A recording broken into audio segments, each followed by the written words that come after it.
Nggak ada kita, karena kita benar-benar defisit ya.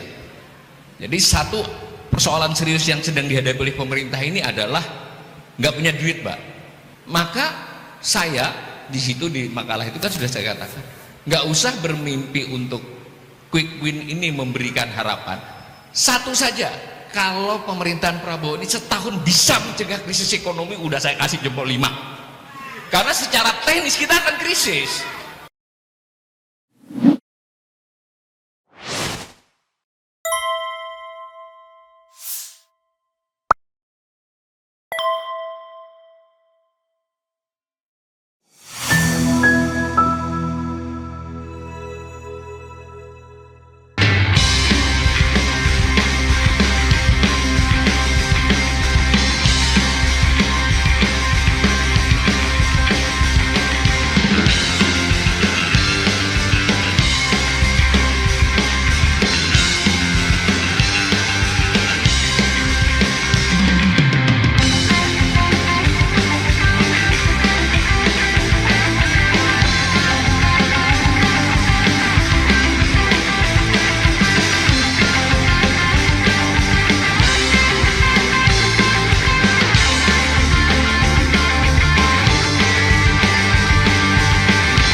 Usah ditayang untuk bukti bahwa omongan ini ada dasarnya gitu kan, gitu karena nanti satu slide ada 3-4 grafik itu.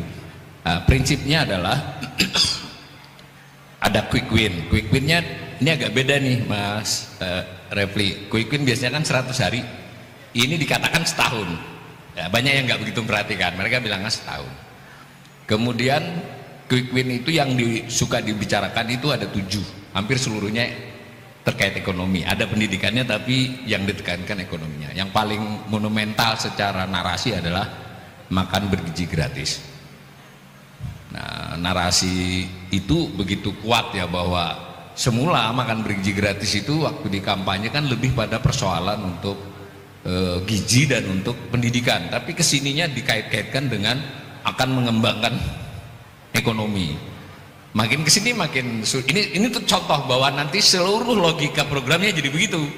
Ketika makin kesini itu dieskalasi akan membangun ekonomi sedemikian rupa, tapi ternyata berasnya mau impor. Memang harus impor berasnya, nggak mungkin karena jumlah beras, produksi beras dengan konsumsi beras itu nggak imbang. Kemudian susu itu sudah pasti kita sudah impor, ada di slide semua itu. Kemudian mau diganti apa kan? Lalu bahkan yang aneh lagi itu ada rencana mau mengundang investor asing untuk nanti ikut mengelola. Dan terakhir kemarin saya sudah ditanya juga oleh Tempo itu mau mengimpor sapi perah, Bang Dula. Silakan saudara-saudara googling apa ada ekspor impor sapi perah yang signifikan di dunia ini. Ya kan nanti kalau dia diimpor emang mau keluar susunya di kapal. Jadi itu kalau ada ekspor impor sapi perah itu pasti bibitnya, dan itu untuk kasus Indonesia juga belum dilakukan. Nanti karena banyak masalah, kalau sapi pedaging diimpor dia agak kurusan dikit digemukin kan bisa Pak Jenderal, tapi kalau sapi perah kan belum tentu cocok. Jadi makin kesini makin dijelaskan makan bergizi gratis itu, nah bisa-bisa dia jadi cost center, itu jadi biaya bukan jadi hasil. Nah itulah yang tergambar dari keseluruhan konstelasi program. Sekian banyak pembicaraan itu, yang kurang adalah mimpinya oke itu 8% udah. Yang bantah bukan kita apa aja, yang bantah IMF itu. Cara nggak langsung IMF itu bantah, baru keluarin rilis Oktober tadi meramalkan ekonomi Indonesia itu sampai 2029 hanya paling tinggi tiap tahun tuh 5,07, bukan 5,1 loh. Nah itu jadi ya bagaimana caranya kan? Kemudian intinya mimpi-mimpi itu tidak berdasar pada tidak berdasar pada kondisi fiskal yang dimiliki. Jadi kalau orang itu boleh saja pengen bangun rumah, tadi udah contohnya benar banget tuh, pengen bangun rumah, pengen ini itu lah, tapi kalau duitnya nggak ada, nggak ada kita, karena kita benar-benar defisit ya. Jadi satu persoalan serius yang sedang dihadapi oleh pemerintah ini adalah nggak punya duit, Pak. Nah, lalu ada narasi mau ngambili dari yang ngemplang pajak. Yang ngempang pajak itu totalnya Bang Dula itu kira-kira yang ingkrah itu 150 triliun. Tapi kemampuan untuk mengambil sepertiganya aja saya tidak yakin itu, karena itu bukan urusan sepele itu. Yang ngemplang 10-20 triliun itu mah berat. Dan kalaupun Pak berhasil, tahun depannya kan dia sudah nggak punya kemplangan lagi. Jadi sementara kebutuhannya itu, kalau ini sudah saya hitung kemarin, kalau semua omongan-omongan itu saya diskon sedikit, mereka butuh tambahan kurang lebih 500 triliun per tahun dibandingkan anggaran usually biasanya. Nah 500, lalu umpama berhasil mengefisienkan yang sudah ada sebelumnya, tapi jadi nggak mungkin ketika kementeriannya ditambah dengan eselon satunya ditambah, itu gimana ngempeskannya? Karena yang tidak bisa dikurangi itu namanya bunga utang, jumlahnya 550 triliun tahun 2025, lebih besar dari belanja pegawai, paling besar. Dan itu akan naik terus. Intinya nggak masuk akal secara fiskal untuk menjalankan apa yang dijanjikan itu. Ya, saya agak sedikit beda dengan Pak Jenderal karena saya belum pernah punya atasan, jadi boleh dong kritik siapa saja. Saya punya atasannya Allah dan guru saya Bang Dula. Selama benar secara akademis, ya saya nyatakan bahwa secara perhitungan fiskal tidak mungkin menunjang apa yang mereka janjikan. Nggak mungkin Pak, udah jelas nggak mungkin. Maka saya di situ di makalah itu kan sudah saya katakan, nggak usah bermimpi untuk quick win ini memberikan harapan. Satu saja, kalau pemerintahan Prabowo ini setahun bisa mencegah krisis ekonomi, udah saya kasih jempol 5. Karena secara teknis kita akan krisis. Jadi urusannya itu bukan mimpi kita mau kemana. Nah, salah satu di slide itu yang saya gambarkan ujungnya, selain soal teknis ekonomi, kita ini sedang pada proses ketahanan pangan yang menurun Pak. Jadi skor ketahanan pangan kita 2022 itu 60,2 kata Global Food Security Index BFSI. Saya menduga di 2024 kita nanti akan 58-57, karena kan bisa dihitung komponennya itu. Dan itu turun 60,2 itu. Nah, kemudian ada lagi namanya Global Hunger Index. Ini semua apa ya, terkutip sebagai data-data yang dipakai seluruh dunia. Ya, indeks kelaparan itu kita nomor 77 dari 127 Pak. Di ASEAN kita hanya lebih baik dari 1 Timor Leste, 2 Laos. Kita lebih buruk dari semua negara Asia Tenggara lainnya. Apa komponennya? Komponen kelaparan yang paling utama itu adalah undernourishment kan? Jadi prevalensi of undernourishment kita, ketidakcukupan pangan kita itu makin parah. Udahlah, dianggap nanti awal itu sukanya ngutip IMF, sukanya ngutip lembaga. Mari kita kutip BPS. Ternyata data BPS lebih buruk lagi. Hanya BPS tidak merilis. Maksudnya tidak merilis itu tidak jadi berita resmi Pak. Harus ngutang-ngatik dokumen mereka.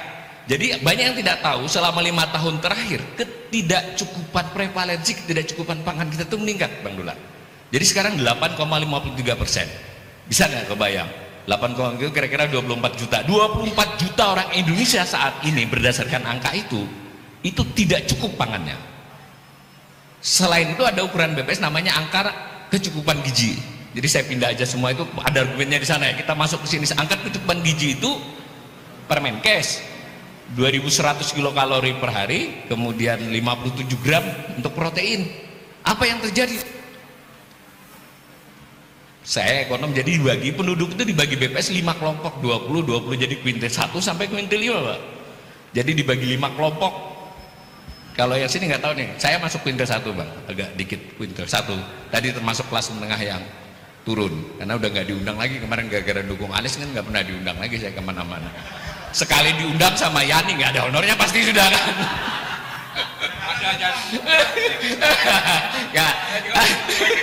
Jadi kembali ke AKG tadi, ini menarik sekali dan itu BPS loh Bang Dula.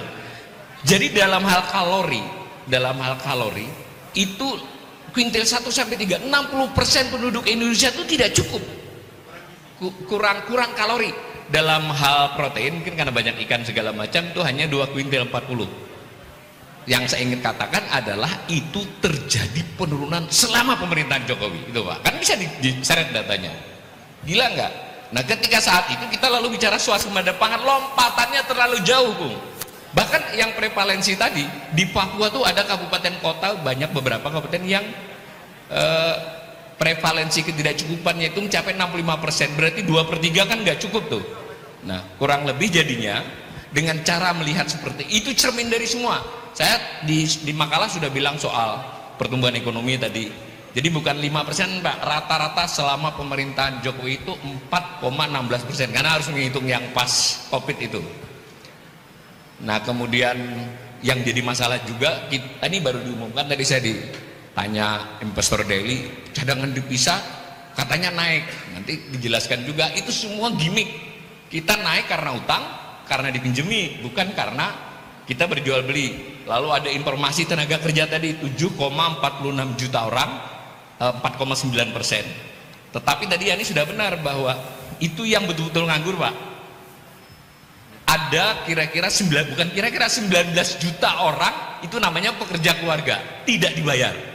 Oleh BPS ditanya, saudara seminggu yang lalu kerja, kerja apa, membantu bapak ibu saya jaga warung, digaji nggak digaji. Itu definisinya bekerja. Berapa banyak orang yang ke pertanian, ke apa, jadi jumlahnya 19 tambah dengan 7,4 tadi. Lalu ada orang yang bekerja dengan berstatus berusaha sendiri, ya Gojek segala macam itu. Intinya sebenarnya pengangguran kita tuh kronis, bukan pengangguran terbukanya. Dengan cara melihat semua seperti itu, mestinya kalau saya jadi penasihat di pemerintahan Prabowo itu, kira-kira udahlah, nggak usah soal tumbuh 8%, nggak usah soal mau bangun ini bangun itu. Ini rakyatmu yang akan kelaparan jika krisis, itu banyak sekali. Ini rakyat yang susah. Jadi ketika stunting selesai, wasting yang ada. Stunting itu tinggi badan dikaitkan dengan usia. Kalau wasting itu berat badan dikaitkan dengan tinggi badan.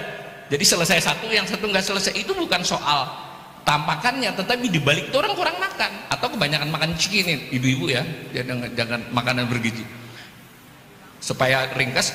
Apakah itu ada solusi? Ada Pak, udah lama pakar punya solusi. Pertama itu memang kita harus mulai memikirkan diversifikasi makan.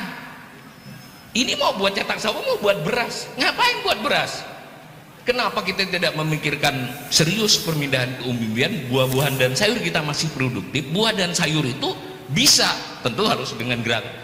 Seandainya itu yang digambarkan, itu maka masalah ekonomi sebagian bisa terpecahkan. Intinya dari semua argumen ekonomi ini ujungnya adalah di sini. Saya tidak lagi mau bicara soal cadangan devisa di dalam forum ini, pertumbuhan ekonomi, pengangguran dan sebagainya. Saya ingin straight saja bahwa bangsa Indonesia 1-2 tahun ke depan terancam akan kekurangan pangan, kerawanan pangan, dan bisa kelaparan. Mungkin bukan yang di ruangan ini. Yang paling rawan adalah siapa coba? Separuh dari petani itu tingkat kerawanan pangan. Jadi kelompok yang paling rawan pangan itu petani Pak. Separuh orang miskin Indonesia itu petani. Mungkin ini juga kritiknya buat Mas Sumi, karena ini ulang tahun Mas Sumi, saya pendukung Mas Sumi secara moral, bahwa masalah kita semua ini adalah kita tidak punya pemilih di petani Pak. Mungkin juga mengulangi kesalahan kita di tahun 50-an itu. Jadi mungkin yang harus dipikirkan oleh gerakan-gerakan perubahan ini adalah, dan yang penyebab kemenangan pihak tertentu kemarin di Pilpres juga adalah pedesaan itu. Nah, ya kan ada kaitannya, orang nggak punya lapar itu. Maka kedepannya menurut saya mestinya pemerintahan Prabowo ini nggak usah mimpi lah. Ya mimpi boleh aja, tapi dilewati dulu 2025. Silakan catat ini. Menurut saya kalau mereka bisa mencegah krisis, memitigasi krisis 2025 aja secara ekonomi udah oke banget. Secara teoritis kita akan krisis, dan ini diperparah dengan dipilihnya Trump. Ya Trump ini nggak bisa ditebak, kira-kira begitu kalau menurut saya. Ya kelihatannya, kalau tadi ada yang nanya juga wartawan, ya kalau soal perdagangannya dia protektif, itu bisa diatasi semua. Yang nggak bisa diatasi tiba-tiba dia ngajak perang yang lain kan. Kalau udah perang urusannya kita yang kena imbas. Jadi saya tutup perayaan ini bahwa bangsa ini sekarang mestinya seoptimis apapun itu mesti kembali ke akar masalah, bahwa separuh dari penduduk kita itu masih bermasalah dengan makan. Di antara yang paling banyak bermasalah dengan makan dan kelaparan itu adalah petani, ya toh?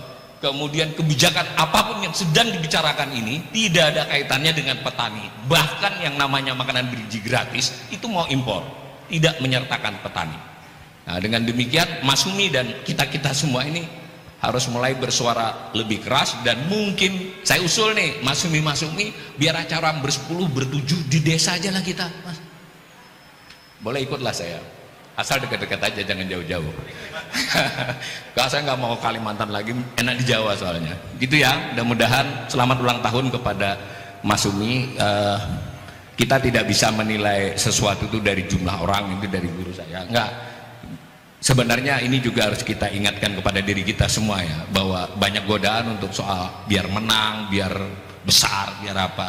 Nggak usah lah. Menurut saya kalau kita bisa komit terhadap nilai, terhadap perjuangan, konsisten, menang kalah itu serahkan aja lah kepada Allah. Kalau memang sudah waktunya menang, dia menang.